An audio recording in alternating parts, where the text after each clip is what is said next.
안녕하세요. 어서 오세요. 안녕하세요. 오늘 너무 일찍 오셨네요. 진양이 북마스터님 보고 싶어서 왔습니다. 제 마음을 어떻게 아시고 아이고. 저도 보고 싶었습니다. 네, 오늘따라 너무 예쁘세요. 두 분도요. 오늘 의상 맞추고 오셨어요? 그런가요?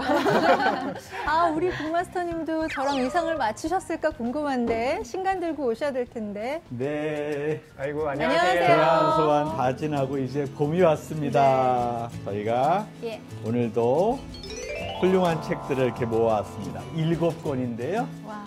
자, 오늘 어떤 책들을 하실지 골라보시죠. 네.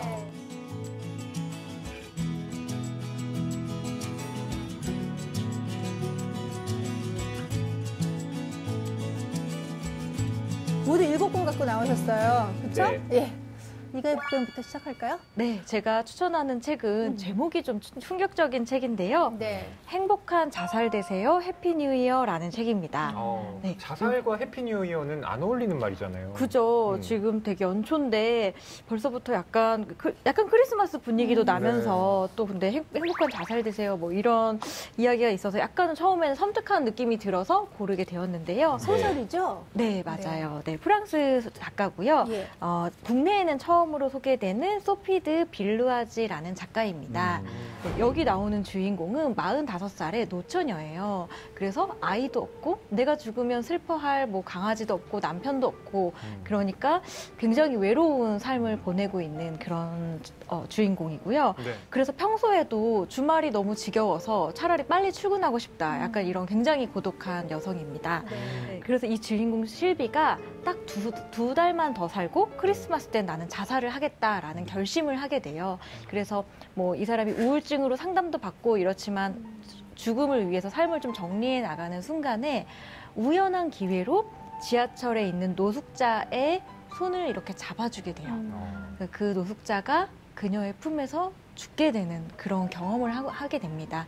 그것을 계기로 그녀의 삶이 굉장히 달라지면서 좀 삶에 활기가 생기고 삶의 소중함을 느끼게 되는 그런 이야기예요. 우리 사회가 하도 이제 자살률이 높아지면서 자살에 대해서 예민해지다 보니까 네. 책 제목만 봐도 약간 철렁한 게 있는데요. 네. 오늘 소개해 주신 신간 들으니까 저는 베로니카 죽기로 결정했다. 네. 코엘료의 소설 떠올라요. 네. 그것도 사실은 제목은 굉장히 강하지만 저는 저의 30대에 아주 중요한 잊을 수 없는 책 중에 하나거든요. 네. 비슷한 어떤 희망의 메시지가 담겨 있지 않을까 하는 기대가 절망 들어요. 속에 있는 희망. 네. 그런 거예요. 네. 사실 또 요즘 이런 책들이 좀 있는 것 같아요. 이제 자살을 뭐 1년 뒤에 죽기로 결심하고 나서 삶이 좀 바뀐 이야기라든지. 네. 근데 그게 어느 정도 내가 다 내려놨을 때 다시 좀 보이는 게 있지 않나라는 그런 생각이 드는데요.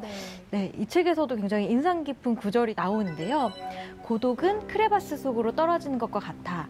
다쳐서 고통스럽고 아픈데 크레바스에서 다시 올라가려면 도움이 필요하지만 어디에도 너를 보거나 네가 외치는 소리를 듣는 사람이 아무도 없어.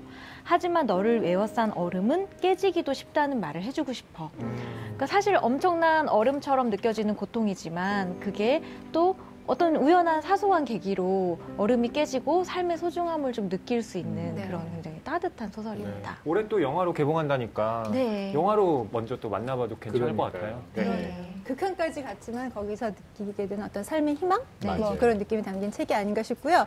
더불어서 그럼 저도 하나 함께 소개해드릴까요? 책 제목이 이왕이면 확실하게 행복하기로 했다. 맞죠? 네, 맞습니다.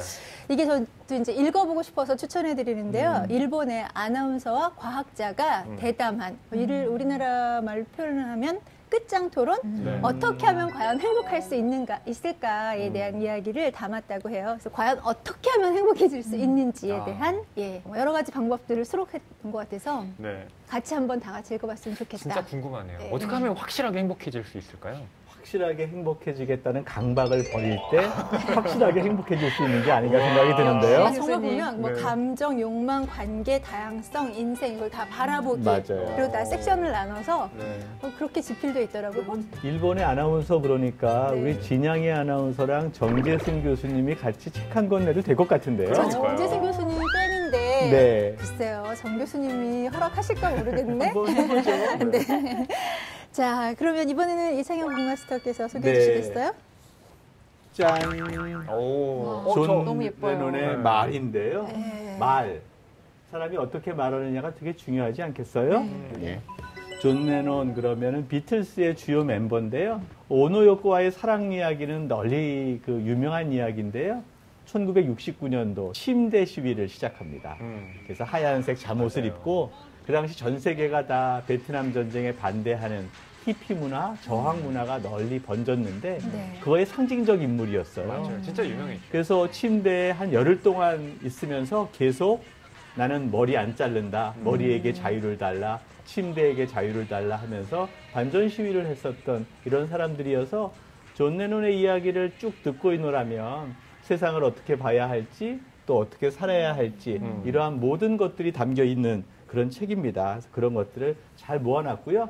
최근 들어서 프레드 머큐리가 우리 지상 요번 세기의 최고의 뮤지션이 누구냐라고 꼽는다면 존 레논이다 라고 얘기했던 걸로 미루어서 여러분들도 한번 살펴보면 우리 인생의 지혜를 얻을 수 있지 않을까 생각이 듭니다.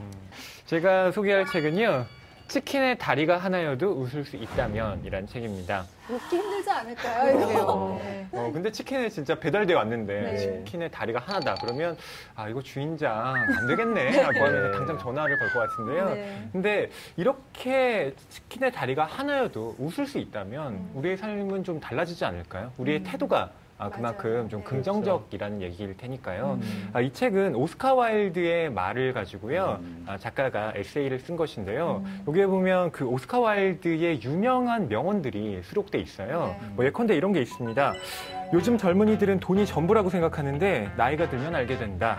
그것이 사실임을. 어떤가요? 앞부분까지 얘기할 때는 그 다음 뭐가 나올까 했는데 네. 그것이 사실이다라고 얘기하니까 오스카 조금 와일드다운 합법. 예, 네. 오스카 와일드답네요. 네, 지금 들어도 전혀 촌스럽거나 어색하지가 않은 것 같아요. 맞아요. 그러니까 네. 이 오스카 와일드가 워낙 위트와 풍자로 유명한 작가잖아요. 근데 요즘에 뭐 위로와 힐링 뭐 이런 얘기가 참 유행이지만 이렇게 세상을 좀 삐딱하게 바라보는 시선 그리고 웃음으로 좀 승화시킬 수 있는 그런 능력을 이 책을 통해서 좀 배울 수 있을 것 같아서 맞아요. 제가 꼽아봤습니다. 네. 그래서 오스카 와일드구나. 오스카 마일드가 아니고. 빅마스터님. 네.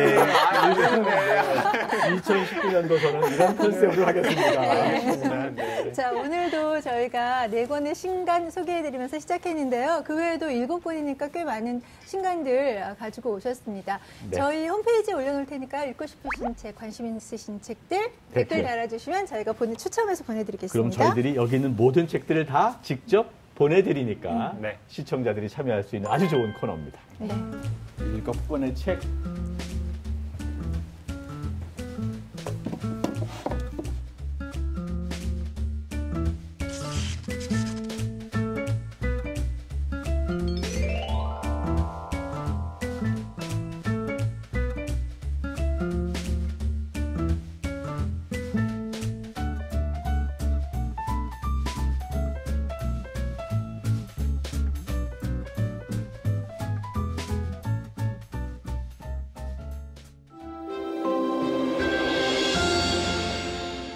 자, 이번에는 시민 북벤저스를 만나볼 차례입니다. 오늘은 또 어떤 시민 북벤저스가 우리 북소리의 문을 두드렸을까요? 먼저 영상으로 함께 보시겠습니다.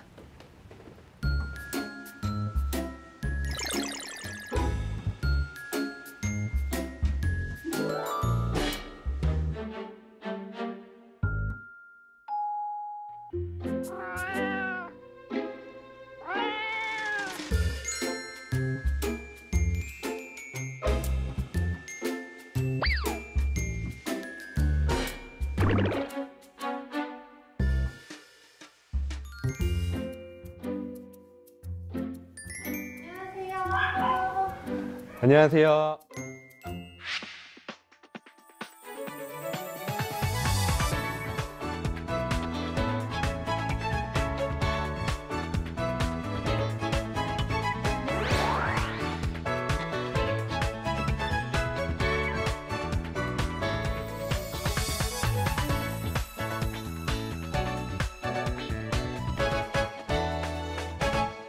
이 친구는 지코인데요.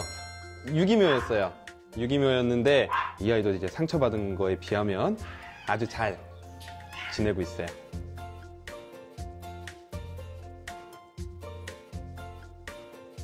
꼬꼬가 일로 와봐. 이 친구도 유기묘였어요. 이름은 꾹꾹인데 제가 인턴 수의사 할 때 주차장에다 누가 이만한 박스에 넣어놨었는데 거기서 막 울면서 이렇게 계속 꾹꾹이를 하고 있었어요. 그래서 이름이 꾹꾹이. 지금은 너무 잘 적응하고 사람도 좋아하고 다른 동물들도 별로 싫어하지 않는 그런 고양이가 됐어요. 세상아, 세상 일로 와. 세상 일로 와봐. 네. 지금 놀고 싶어서. 이 친구는 저보다 유명할 수도 있어요. 세상이라는 친구인데 얼마 전에 그 강아지 번식 농장, 대규모 번식 농장에서 저희가 구조해 온 친구인데 처음엔 사람도 되게 무서워하고 그리고 다른 동물도 무서워하고 했는데 지금은 완전히 적응해서 정말 행복하게 잘 살고 있습니다. 그지? 무서워하는 것 같은데? 그지?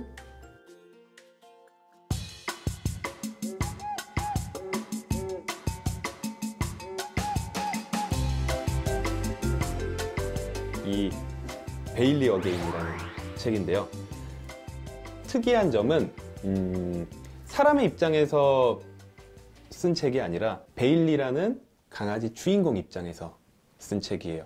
강아지 1인칭 시점에서 쓴 책이라고 보시면 되는데 우리가 이 책을 보게 되면 아, 우리 아이가 내가 이렇게 했을 때 이런 생각을 했을 수도 있겠구나. 그리고 우리 아이가 나를 이렇게 사랑하는구나 라는 거를 더 느끼실 수 있을 것 같아서 조금 더 마음 따뜻해지는 책으로 이 책을 좀 추천드렸습니다.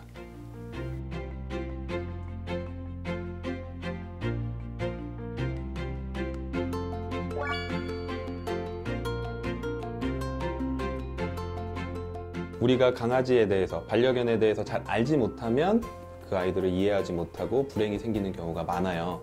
그래서 직접 전문가를 찾아보기 전에 아니면 찾아볼 수 없다라고 한다면 이런 좋은 책이 있으니 이거를 읽어보시고 우리 아이들의 마음을 한번 이해해보는 게 어떨까라고 하는 마음에서 신청하게 됐습니다. 북벤저스 여러분, 그럼 반려동물과 행복하게 살 수 있는 법을 알려줄 수 있는 책이 있다면 추천해주세요.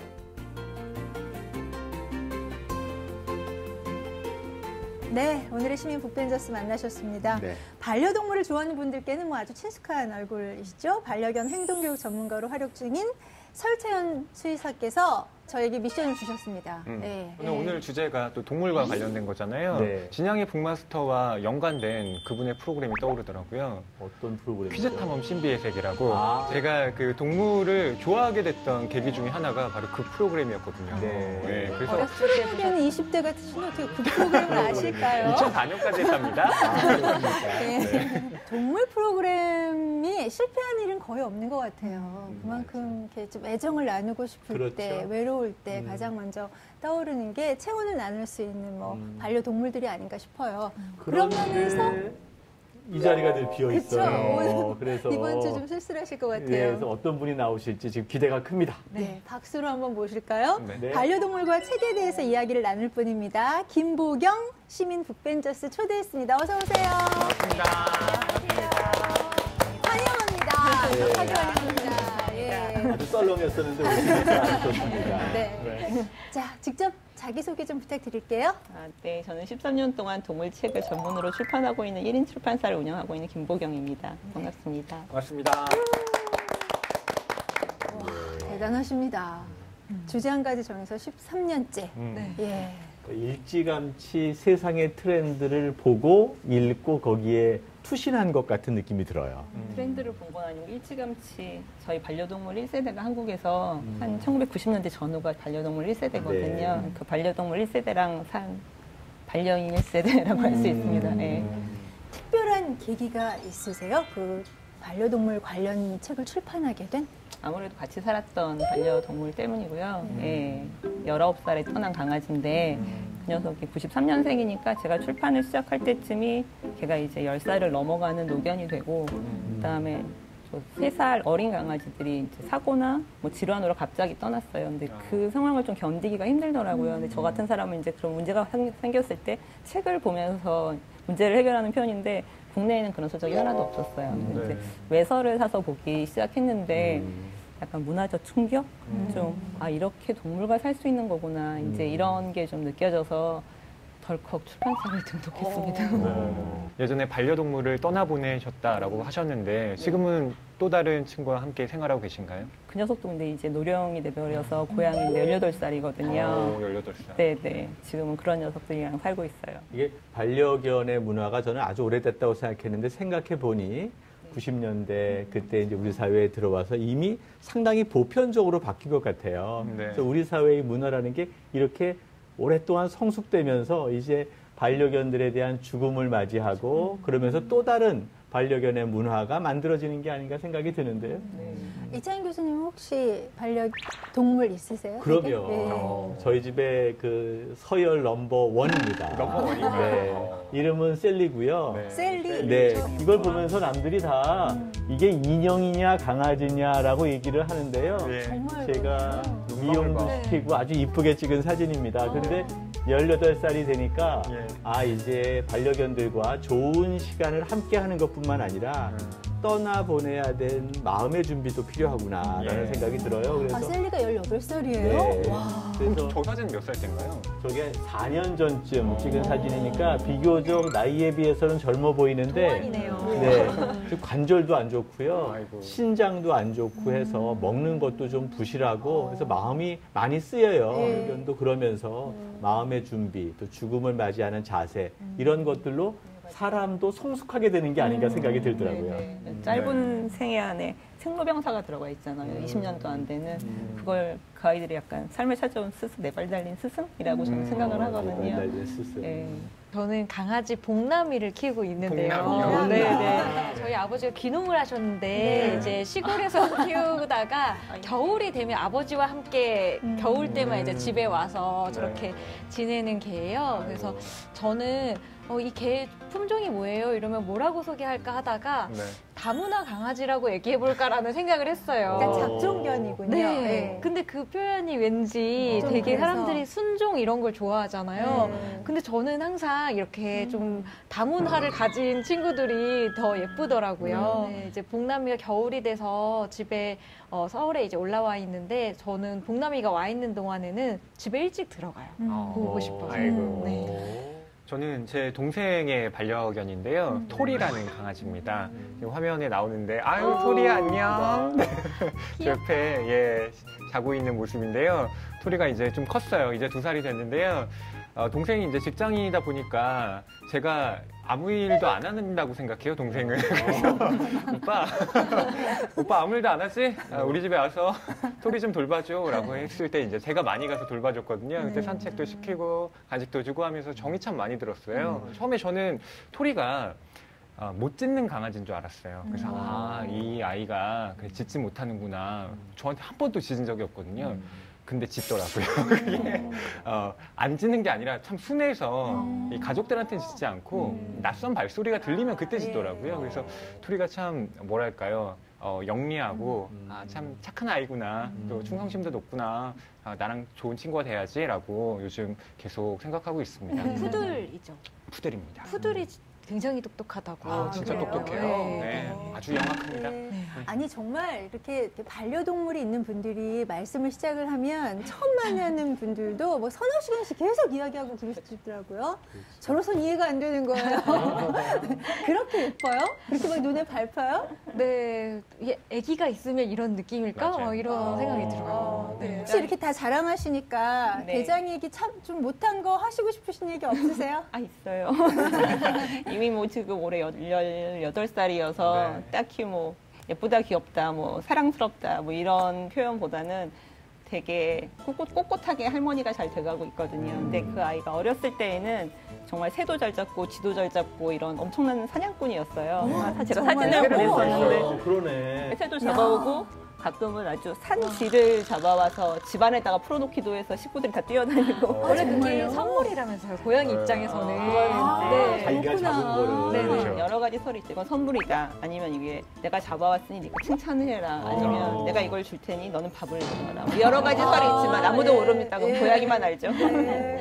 요즘에요. 근데 이제 직접 키우는 분들도 많지만 왜 랜선 집사라고요. 네. 저희 SNS를 통해서 그렇게 기뻐하고 즐거워하면서 좋아요를 수만 개 막 누르고 그런 걸 좋아요를 받고 뭐 이러는 문화가 네. 있는 것 같아요. 랜선 집사의 말뜻이 뭐예요, 도대체? 네. 온라인으로 반려동물을 보고 같이 행복해하고 뭐 이러시는 분들, 그렇죠. 네, 근데 스스로를 집사라고 하고 싶으신 거죠. 네. 자기는 직접 기르지는 않고 네, 네. 누군가 남들이 기르는 걸 보고 응원해주고 네. 관조하는. 네, 그리고 이제 고양이 키우는 분들이 보통 집사라는 표현을 쓰잖아요. 네. 그게 내가 키우는 게 아니라 모시고 산다. 그래서 네. 내가 시중을 들고 산다라고 해서 집사라는 표현을 쓰더라고요.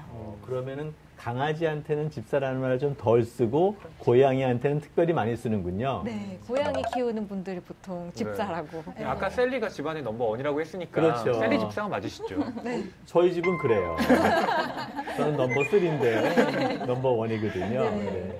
아니 정말 팔로워 수가 그렇죠. 100만. 100만이 넘는 그런 인스타그램. 동물들이 있어요. 네, 계정이. 근데 사실 그런 얘기를 해요. SNS에서 고양이랑 강아지를 올리는 건 반칙이다. 왜냐하면 훨씬 많은 이제 뭐 이런 랜선 이모들이 막 응원을 하기 때문인데요.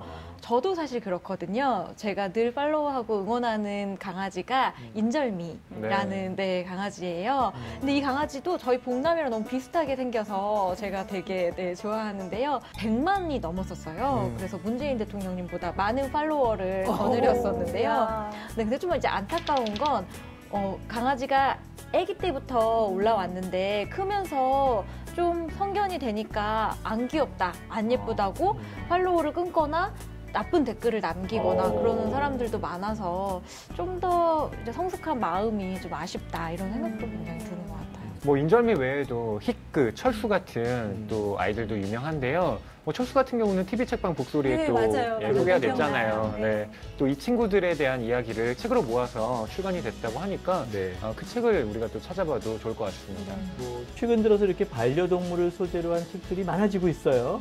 네. 1인 출판을 하셔서 이렇게 많아진 겁니까? 아니면 트렌드가 바뀐 겁니까?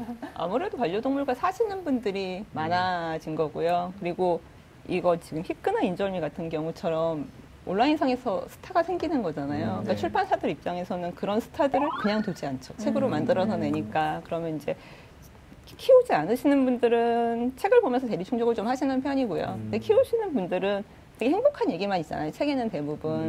근데 나랑 뭐 공유할 수 있는 그런 이야기들이니까 또 사시고 뭐 이러면서 베스트셀러가 되는 것 같고 기본적으로 이런 반려동물을 키우시고 좋아하시는 분들의 층이 한 20, 30, 40대 여자분들인데 이게 또 출판계에서는 기본적으로 소비자층이랑 맞기 때문에 그게 파급 효과가 있는 것 같기는 합니다. 그러면 시민북밴 설채연 수의사께서 추천한 이 베일리 어게인부터 조금 말씀을 좀 나눠볼까요? 이 책에 대해서 북마스터님께서 좀 먼저 소개해 주세요. 일단 뭐 미국에서 100만 부 이상 판매됐고요. 뉴욕타임즈에서 52주에 걸쳐서 베스트셀러를 기록했다고 하니까 상당히 장기간의 베스트셀러의 반열에 올라 있었던 것 같아요. 네, 2010년 출간 이후 전 세계에 많은 언어로 번역 출판됐고요. 영화도 나왔어요. 그래서 지난 11월에 우리나라에서 개봉했다고 하니까 본 분들도 많이 있으실 것 같습니다. 이 베일리 어게인 같은 경우는 여기 표지를 보시면 이렇게 그림이 있는데요. 이게 영화의 한 장면들입니다. 네. 보면 이 강아지가 이름이 베일리인데 이 베일리가 이렇게 세상에 태어나서 죽음을 맞이하고 다른 개로 다시 환생을 해요. 이 과정을 이제 4번 거치게 되는데 그때마다 새로운 사람들을 만나면서 삶의 목적을 찾아가는 거예요. 그래서 이 책의 원래 제목은 원래 도그 퍼포스라고 강아지의, 그러니까 개의 목적이란 뜻입니다. 인간을 위한 소설이라고 되어 있는데 강아지가 태어나서 생을 보낸다는 게 뭔가 그 의미가 무엇인가를 사람과 연관지어서 말해주는 그런 책입니다. 그래서 읽다 보면 마음이 참 따스해지고요. 이 책이 사람에게 주는 위안이 굉장히 큰 그런 소설이라고 볼 수 있습니다. 반려동물이 수명이 짧잖아요. 그러니까 그 아이들한테 바라는 것 중에 하나가 이 아이가 떠나고 난 다음에 혹시 나에게 다시 와줬으면 좋겠다 이런 로망이 되게 많거든요, 반려인들이. 그걸 반려인의 로망이다. 로망이죠. 그래서 저희 출판사에서 동물과 대화하는 분이 저자인 분이 있는데 그 저자분과 상담을 할 수 있는 기회를 한 매년 이제 이벤트를 좀 여는 편인데요. 반려동물 떠나보내신 분들이 되게 신청을 많이 하시는데 그 중에 가장 많이 하는 질문 중에 하나가 이 아이가 환생을 할까요? 환생을 해서 저희한테 올까요? 이렇게 되게 많이 물으시거든요. 그러니까 그런 어떤 반려인들의 로망이 꽉 찬 책이라고 설명하면 좋을 것 같아요. 그래서 진짜 유난히 더 와닿으면서 읽었던 것 같은데요. 이제 이 개가 계속 환생을 하면서 여러 집에서 다양한 가족들을 만나요. 그러면서 이제 4번째 환생했을 때 그 강아지 이름이 와플스예요. 근데 그 가정은 그렇게 행복하지만은 않아요. 굉장히 가난한 보호자를 만나서 계속 묶여서 지내야 되고, 결국에는 그 보호자의 사정 때문에 이제 아까 그런 파양이랄까요? 좀 버려지는 그런 상황인데, 거기서의 강아지의 입장에서의 그 생생한 목소리를 들으니까 너무 마음이 아프기도 하고, 또 아까 말씀하신 대로 국내에 지금 나와 있는 책들은 이별의 순간이나 그런 거 아직 그렇게 다루지 않은데, 그래도 외서에서 이렇게 좀 그런 순간들도 담고 있지 않나. 그래서 더 특별히 좋았던 것 같아요. 네. 반려견들을 키우는 주인의 입장, 네. 인간의 입장이 아니라 반려견의 입장에서 4번의 환생, 그것을 통해서 거꾸로 그 주인의 삶들이 묘사되는 것. 저는 그것 자체가 되게 재미난 것 같고요. 그러니까 걔가 그래서- 주인공인 거죠. 네. 그렇죠. 걔가 본 거대로 네. 우리가 네. 따라가는 거고, 이야기를. 그렇죠. 네. 근데 그게 묘하게 주인들이 이 개가 지금은 죽었지만 곧 환생해서 새로운 삶을 살았으면 좋겠다라는 희망과 이렇게 버무려져서 예. 인기를 끈 게 아닌가 생각이 드네요. 저는 특히 계속 복남이가 생각났던 게, 사실 가장 강아지 키우면서 느낄 때가 얘가 말했으면 좋겠다라는 거거든요. 그러니까 우리는 계속 비언어적 커뮤니케이션만 하고 뭐 스킨십을 하긴 하지만 얘가 왜 짖는지, 네. 뭐가 지금 불편한지 되게 알기가 어렵잖아요. 근데 진짜 말하는 거 알아들으면 되게 마음 다칠지도 몰라요. 그럴 것 같아요. 되게 싫어 누나 이제 그만해 막 이럴 것 같아서. 근데 이걸 보고 나서는 계속 강아지가 말하는 소리가 들리는 것 같은 약간 그런 환청을 경험하고 있습니다. 그렇군요. 우리 북벤저스들께서 어떤 책을 가지고 오셨는지, 어떤 책을 추천해 주실지 정말 기대됩니다. 네. 예, 추천책 이야기 듣죠. 먼저 그러면은 김보균 시민 네. 북벤께서 소개해 주십시오. 동물책이 워낙 요즘에 좋은 게 되게 많이 네. 나와서 네. 고민을 많이 하다가 심사숙고 고른 책입니다.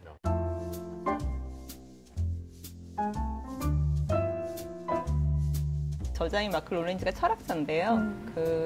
마크 롤렌즈가 늑대의 개인 브레닌과 10년 동안 한 동거 이야기예요. 그러니까 이게 철학자가 썼으니까 좀 어렵지 않을까, 이런 선입견만 버린다면 그냥 일반 반려인이 개와 살면서 어떤 성찰을 했나 이런 거에 대해서 알 수 있는 거고요. 영장류 학자로 되게 유명한 프랑스 데발이 이 책에 대해서 한마디 했는데, 네. 고작 개 한 마리랑 살았을 뿐인데 이런 대단한 성찰을 하다니, 이런 말을 하거든요. 예. 그런 내용이 담겨져 있어요. 그래서 이 저자는 브레닌과 살면서 그런 걸 보는 거죠. 사람들이 동물을 대하는 법을 봐요. 대하는 태도를 보면서 동물이 이제 약자를 대변한다고 보거든요. 그래서 약자를 대하는 태도를 보면 그 사람이 어떤 사람인지 알 수 있다. 네. 이제 이런 얘기를 하는데, 솔직히 말하면 철학자가 아니어도 개랑 고양이랑 살다 보면 다 똑같은 걸 느끼지 않나요? 저도 떠나보낸 아이를 처음 들였을 때, 그전에는 마당에서 키웠으니까 모르다가 같이 먹고 자고 막 이러면서 얘가 하나도 사람이랑 다르지 않네를 처음 느낀 거였거든요. 그러고 나서 그 아이에 대해서 그렇게 느끼고 보니까 밖에는 길고양이랑 보호소에서 안락사로 죽어가는 애들이, 걔네들은 또 우리 반려동물이랑 뭐가 다르지라고 생각이 들고, 전시동물이 동물원에 가서 동물 보기가 되게 불편해지고 이런 과정을 다 겪는 거기 때문에 딱히 어렵다고 생각하지만 않으면 동물 문제에 대한, 아니면 기본적인 어떤 인식을 확장시키는 데 되게 도움이 되는 책인 것 같습니다. 이 책이 좀 독특한 건 네. 강아지나 고양이가 아니라 늑대와 함께한 그 세월을 기록했다는 점인 네, 것 같아요. 예. 이게 늑대개라고 있거든요. 네. 그래서 이렇게 개랑 늑대랑 혼종해서 키우는 사람들이, 우리는 대형견 문화가 별로 없는데 외국은 좀 있는 편인데, 근데 완전 100% 늑대는 안 되는데 어떻게 하다 보니 이 아이는 거의 100%인 늑대를 함께 살게 된 거죠. 그러니까 이제 이런 반려견들을 보면서 반려견에 대해서만 우리가 관심을 갖는 게 아니고, 반려견과 반려묘와 인간과의 관계를 그렇죠. 함께 봐야지 네. 그 속에서 문화와 전통들이 나오는 것 같고요. 네. 그러니까 그런 면에서 철학자와 늑대라는 게 A와 B, 이 둘 다를 함께 바라볼 수 있는 좀 복합적인 시선, 뭐 이런 것들을 우리에게 시사하고 있는 바가 있는 것 같습니다. 그럼 이어서 허이 북벤께서 추천해 주시는 책 이야기로 넘어갈까요? 예, 제가 들고 온 책은요, 바로 이 책입니다. 무미는 채식주의자.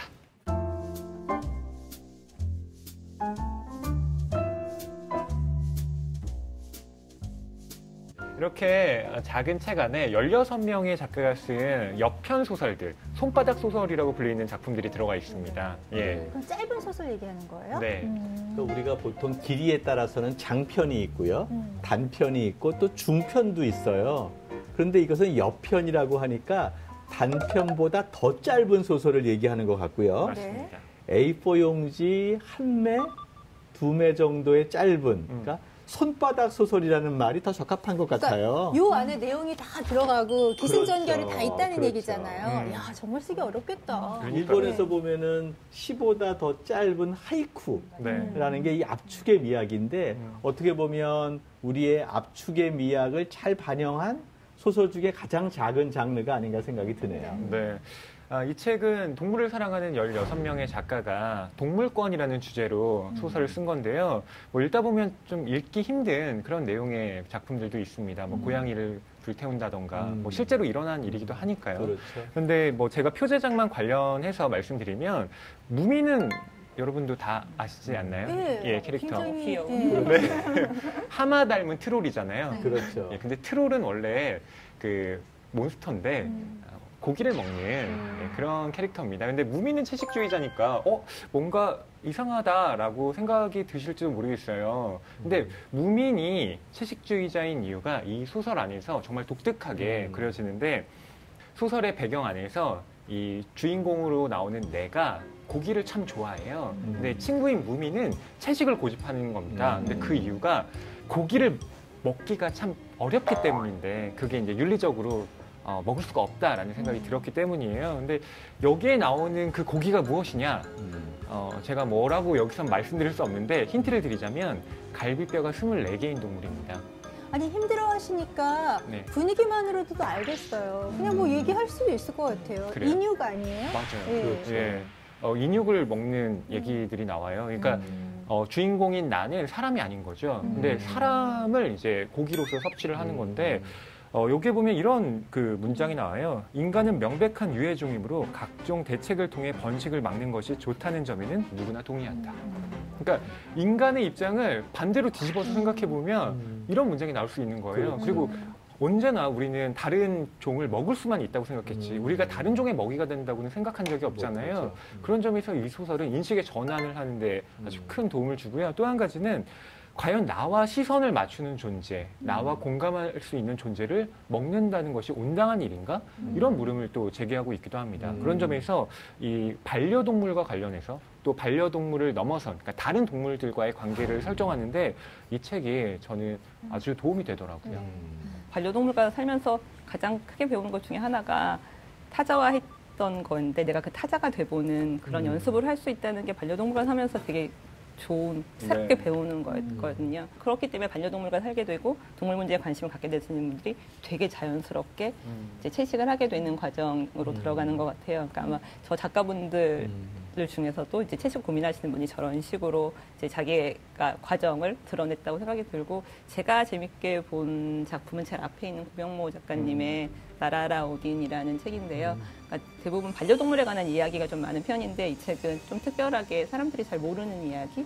예, 그러니까 사람들이 동물을 참 많이 먹고 이용하고 사랑하고 뭐 즐기고 이러는 편인데 여기서는 전쟁에 사용하는 동물에 관한 이야기예요. 그러니까 폭발 탐지견이라는 건데, 그러니까 개에게 탱크 밑에 들어가서 밥 먹는 훈련을 시킨 다음에 이 아이에게 폭발물을 장착시켜서 적진에 보내죠. 그럼 그 아이가 이제 탱크 밑으로 들어가잖아요. 그때 이제 폭발물을 눌러서 탱크를 폭발하는 그런 임무를 맡은 거거든요. 동물 병기를 활용하는 거죠. 그렇죠. 동물 병기를 활용하는 거죠. 아주 그게 어느 나라에서 그런 일을 했습니까? 독일에서도 했었고 그 전에도 좀 있었고요. 예, 그러니까 20세기에도 있었던 일이라는 거죠. 이 책과 관련지어서 볼 수 있는 뭐 다른 작품들도 참 많아요. 이를테면 봉준호 감독의 옥자도 그렇고요. 네. 또 기생수라는 뭐 영화로도 나온 작품이 있습니다. 그 기생수의 첫 머리에 이렇게 시작해요. 모든 생물의 미래를 지켜야 한다. 근데 모든 생물의 미래를 지키기 위해선 인간이 없어져야 된다는 거예요.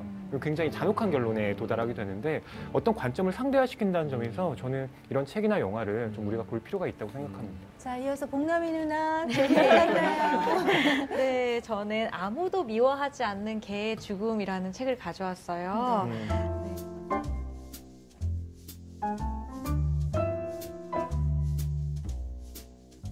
사실 사실은 즐거운 책만은 아니에요. 그래서 허위북배님이 소개하신 것과 마찬가지로 동물권에 대해서 다루고 있고요. 또 사실 어떤 책을 추천할까 했을 때 그런 사랑스러운 고양이, 강아지에 대한 책들도 많지만 요즘의 추세는 내가 그렇게 같이 가는 이 반려견, 반려묘에 대한 어떤 동물권 이런 것들을 생각해 보는 게 또 많아지는 것이 좀 트렌드인 것 같아요. 그래서 많은 이제 동물을 사랑하는 분들이 읽어본 이 책을 제가 가져오게 되었는데요. 네. 힘든 부분이 있다고 말씀해 주셨어요. 어떤 부분이 그렇게 힘든가요? 이 책은 이제 르포로 쓰여졌어요. 소설가 하재영 작가가 직접 대한민국의 뭐 이런 번식장, 보호소, 뭐 경매장, 이런 곳들을 다 직접 가보면서 그 실태를 목도하고 그 동물을 또 지키려는 사람들과 인터뷰를 하면서 만들어진 책인데 이제 그 번식장에 딱 갔을 때 그 처참한 모습들, 막 피부병이 온갖 걸려서 정말 좁은 케이지 안에서 딱 발견됐을 때 그 모습들이 보고 있으면 사실 굉장히 마음이 아픈 책인데요. 우리가 동물병원 맨날 지나갈 때 거기에 예쁜 강아지들 보고 막 이렇게 좋다고 하지만 그 뒤에 있는, 이면에 있는 그 산업의 어두운 측면까지 이제 모두 다루고 있는 그런 책입니다. 그래서 출간 전부터 화제가 돼서 스토리 펀딩에서 굉장히 많은 또 모금액을 모으기도 한 책이었어요. 아, 그렇군요.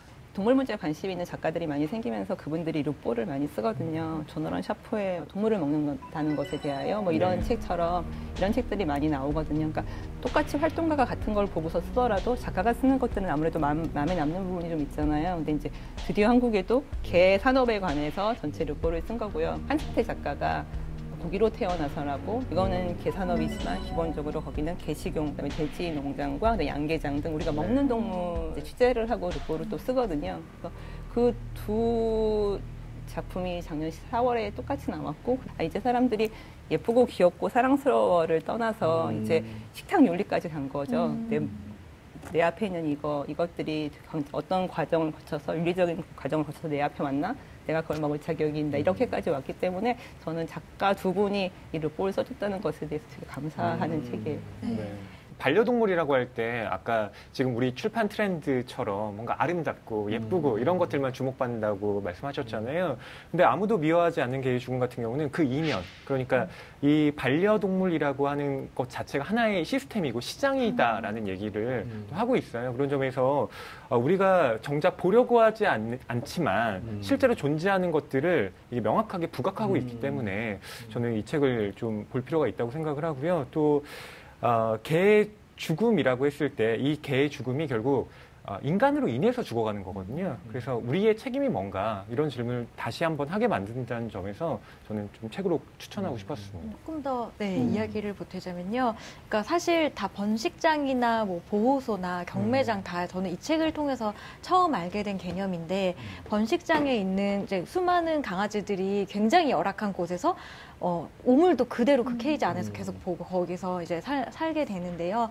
딱 새끼를 낳을 때만 뭐 꺼내거나, 그리고 거의 새끼 빼는 용도로만 계속 공장처럼 이렇게 되는 거예요. 아까 우리나라는 순종 막 이런 게 굉장히 중요하니까 또 작은 강아지를 좋아하잖아요. 이 작은 강아지를 만들기 위해서 근친교배를 시킨대요. 그래서 근친교배를 3번 정도 하게 되면 70% 정도로 강아지가 작아지게 돼서 그렇게 되는데, 이 강아지들은 유전자병에 굉장히 취약한 거예요. 그래서 또 키우다 보면 병에 잘 걸리게 되고, 그러면 또 다시 버려져서 유기견이 되고, 이런 악순환이 반복되기도 하고요. 그런 모습을 알고 나니까 사실 우리가 강아지를 꼭 이렇게 사서 길러야 될까?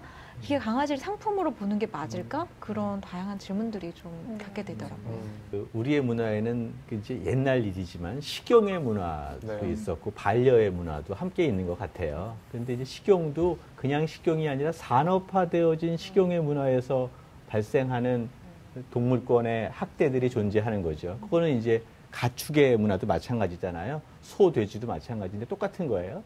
그런데 이제는 중요한 게 반려의 문화도 산업화되고 상업화되다 보면 그것의 그 생로병사의 다양한 것들을 사람들이 공유하면서 즐거움을 가져야 되는데 괴로움도 공유하고, 근데 너무 쇼 윈도우에 있는 이쁜 강아지의 모습만 보고 선택하다 보면 사실 그 이면에 있는 여러 가지 슬픈 사연들이 사라져 버린다라는 것들을 오늘 충분히 얘기해 줬고, 이제부터는 이 점을 꼭 유념해야 될 것 같습니다.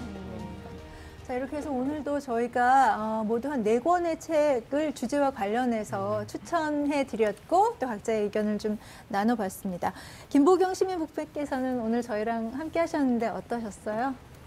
제가 10여 년 전에 네. 이 출판사를 시작한다고 했을 때 다들 말렸거든요. 특히 베테랑 출판 영업계에 계신 분한테 조언을 들어갔더니만 이렇게 말씀하셨어요. 짐승 좋아하는 사람들은 책 안 읽어, 망해. 이렇게 말하셨거든요. 그게 상처를 받았었는데 그러니까. 지금 이 자리에 와서 동물 책의 트렌드? 뭐 이런 얘기를 할 수 있다는 것만으로 좀 감개무량하고요. 그리고 보시는 시청자분들이 개와 고양이와 함께 살면서 그 행복감을 좀 맛보셨으면 좋겠습니다. 네. 책을 좋아하시는 분들, 또 반려동물에 대해서 관심 있으신 분들, 함께 생활하시는 분들께 좀 좋은 정보, 도움이 되는 시간이었으면 하는 바람 가지면서 마무리하겠습니다. 네. 또 앞으로도 함께 읽고 싶은 책, 또 논의하고 싶은 주제가 있으면 꼭 얘기해 주시면 저희가 시민 북벤저스로도 모시고 이야기도 듣고 하면서 저희 프로그램을 더 풍요롭게 할 수 있을 것 같습니다. 네. 그러면 다음 주 또 다른 주인공이 돼주실 시민 북벤을 기다리면서 이번 주는 여기서 인사 나누겠습니다. 북으로 소란한 세상을 이롭게 하라. 감사합니다. 이번 주 마무리합니다. 네.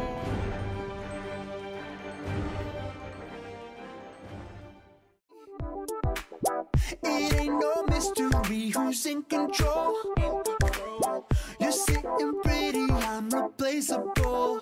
When we're out and having dinner, you get all your drinks for free. I can see who sent them over, it ain't compliments of me. I can hear them, they're talking, I stay in my own lane. I can't blame them, no, 'cause everybody knows that you got the juice. Yeah, that's why I